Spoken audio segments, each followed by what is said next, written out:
A new PCB has arrived to my workshop. This is a new design of a speed controller, but this is not like the old one. This one is for a brushed DC motor. This is an electric bike speed controller. Not all electric bikes are using brushless motors. Some of them are using this type of brushed motor.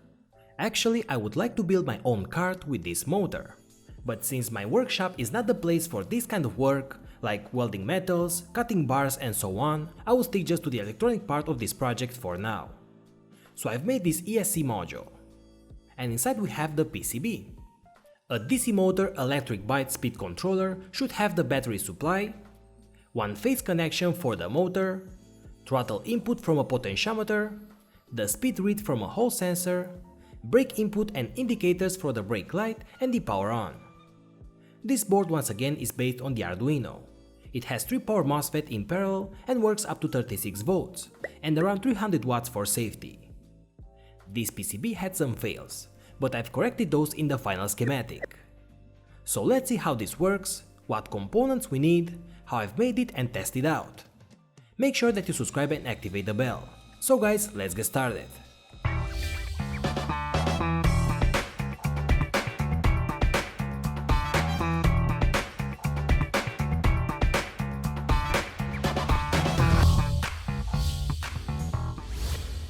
What's up my friends, welcome back. For this project, remember a previous tutorial about the 555 timer power controller. That was kind of the same. You see, for this kind of DC motors, controlling the power with a PWM signal is enough for controlling the speed. But this time the control needs a few more extra components because we want to use this with an electric bike motor. I've made this PCB with the help of my sponsor, JLC PCB. You could use their services and order 5 PCBs of 2 layers for only $2 plus shipping. But they can easily make up to 4 or 6 layers PCBs of very good quality, give you the metal stencil for the SMT soldering, or place on the PCB all the components for you with the SMT solder service. So just go to glcpcb.com, upload the Gerbers of your PCB, create the order and receive the boards in just a few days. These are my PCBs for this project. To control the speed, a potentiometer will be connected from the electric bike throttle handle, one like this one that I have here on my electric scooter. That potentiometer will be connected here on the PCB, with connection for 5 volts, ground and the signal input. These other 3 pins are for the speed read, in case that you want to add speed limitation in the code or detect the wheel movement. This would be connected to a Hall sensor connected to the motor or the wheel, so we could count the RPMs. Then we have these 3 pairs of pins. The first pair will be connected to a switch connected to the brake handle. In this way, each time we press brake on the bike, we will also stop the loop in the code, so we protect the MOSFETs and the motor. The other 2 pairs of pins are for the brake indicator and another indicator for showing when the controller is enabled. The battery will be connected to the B+ and B- pins. The motor will be connected to the M+ and the M- pins. And the ignition switch will be connected to the SW. For voltage regulation, I will use 2 LM317. One will be for 24 volts for the MOSFET drivers and another regulator for 5 volts for the digital part such as the Atmega 320 chip, the speed potentiometer and indicators. To control the power applied to the motor, I will use 3 N-channel MOSFETs in parallel, connected between the battery and the load, the motor in this case. You have the final schematic for this project ready for download below this video. To control the MOSFETs, we could use a MOSFET driver, or just a simple BJT transistor connected to the main input, and that's what I'm using here. A PWM signal will be connected to this transistor, amplified and connected to the MOSFET gate. Remember, this PCB had some fails, so please check the correct schematic below. The final component for this PCB is the ACS712, and that is in series with the MOSFETs. This is a current sensor based on the Hall effect.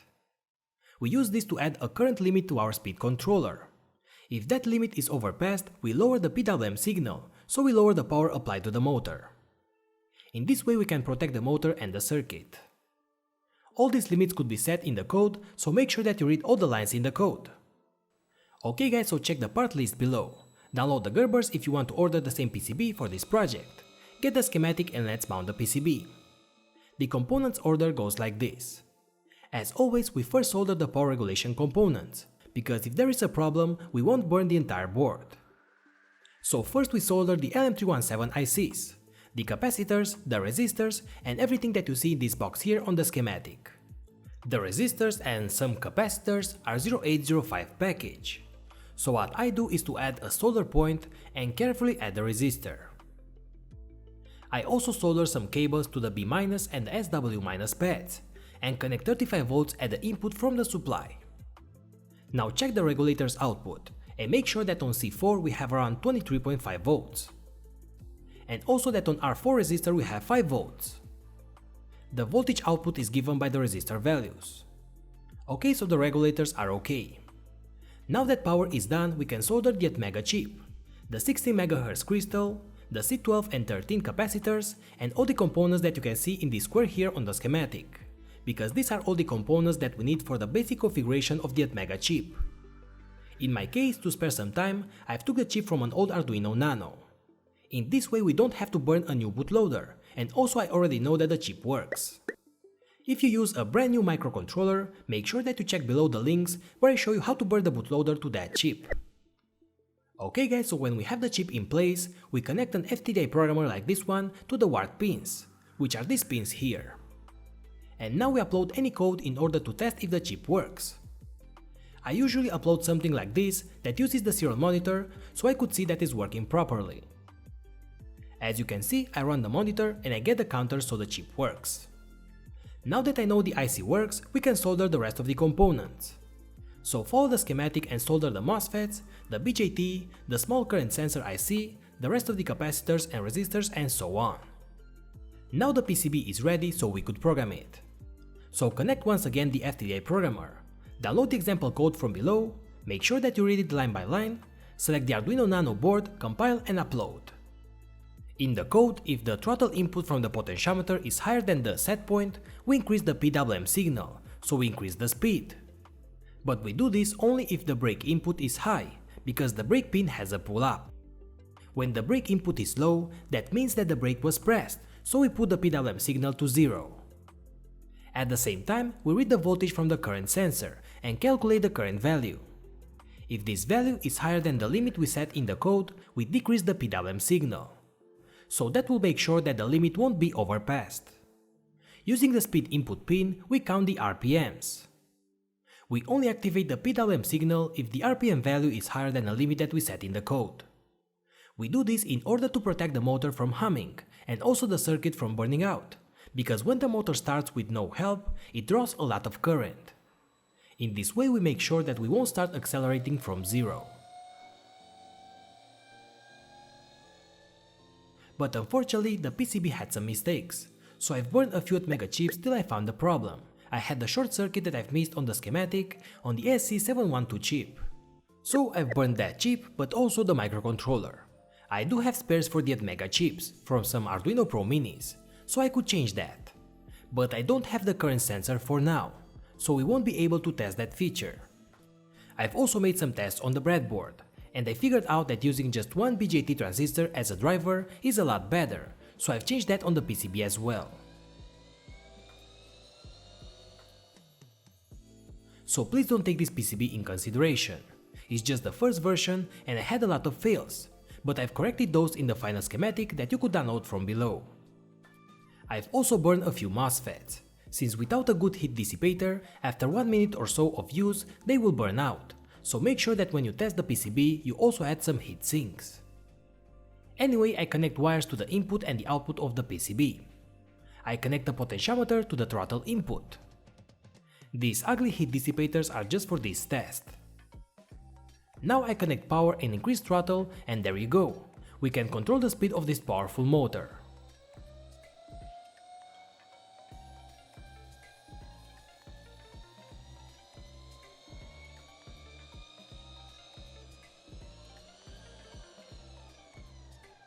Usually, the electric bike would have some sort of switch to make the connection between the battery pack and the PCB.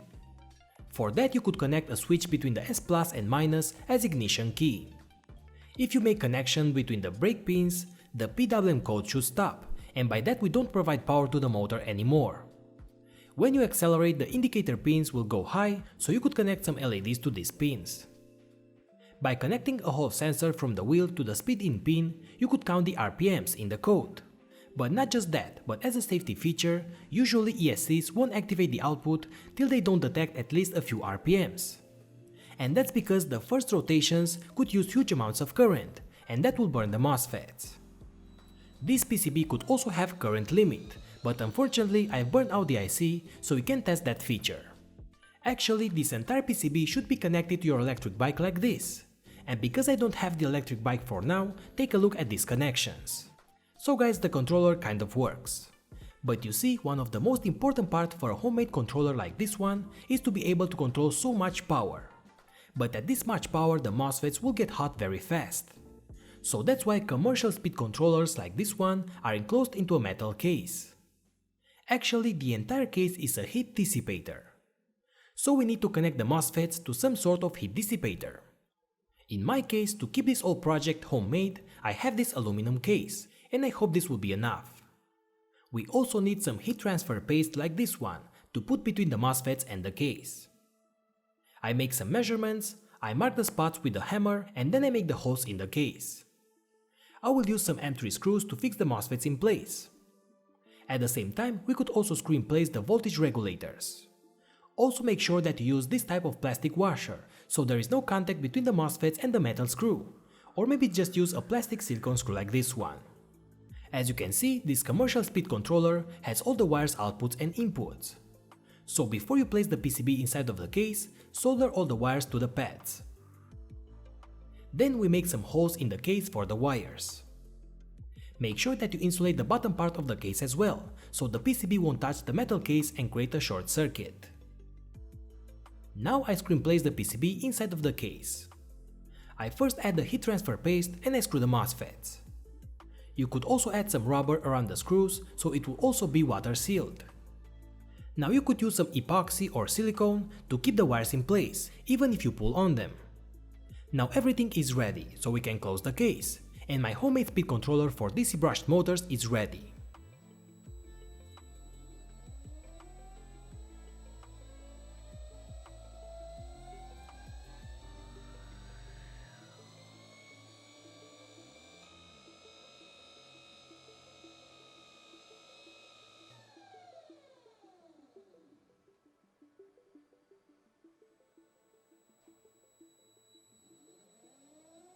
So guys, that's how this PCB works.